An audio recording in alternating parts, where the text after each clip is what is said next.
শুরু করে দিয়েছি মহান আল্লাহ তাআলার নাম নিয়ে। বিসমিল্লাহির রহমানির রহিম।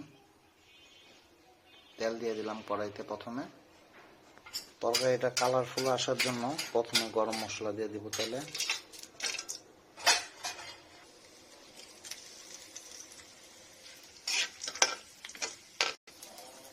তারপর পেঁয়াজ দিয়ে দিব।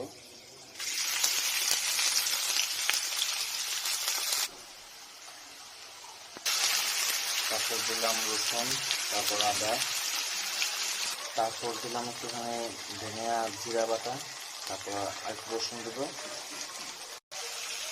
দিলাম লবণ, তারপর দিব হলুদের গুঁড়ো, এবার দিব মরিচের গুঁড়ো। এবার হালকা একটু পানি দিয়ে মশলাটাকে কষিয়ে নেব। মশলা আমার কষানো হয়ে গেছে মোটামুটি।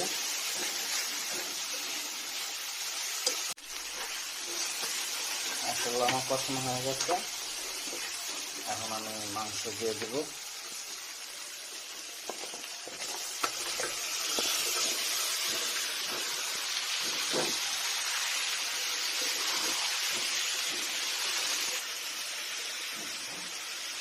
হালকা জালে আমি সিদ্ধ হতে দিব, একটু সময় লাগবে। হালকা পানি দিয়ে দিচ্ছি আমি, সিদ্ধ হতে সুবিধা হবে।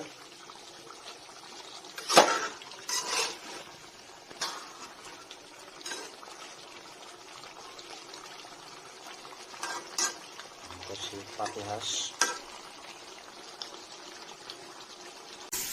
হাঁস মোটামুটি সিদ্ধ হয়ে গেছে, হাঁসের মাংস। এখন আমি আলু দিয়ে দেব। যারা আলু দেন না তারা এমনিতে রান্না করতে পারেন।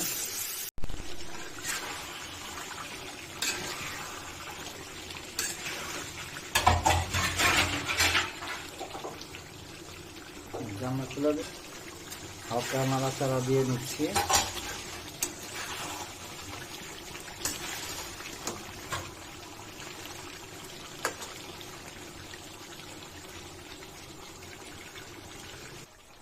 কষানো হয়ে গেছে প্রায়। এখন আমি ঝোলের পানি দিয়ে দিব।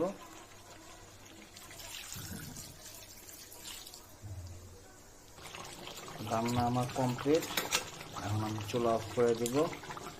সবাই সাপোর্ট করবেন, পাশে থাকবেন, সবাই ভালো থাকবেন। আল্লাহ হাফেজ। চুলাটা অফ করে দিব। রান্না হয়ে গেছে সুস্বাদু হাঁসের মাংস।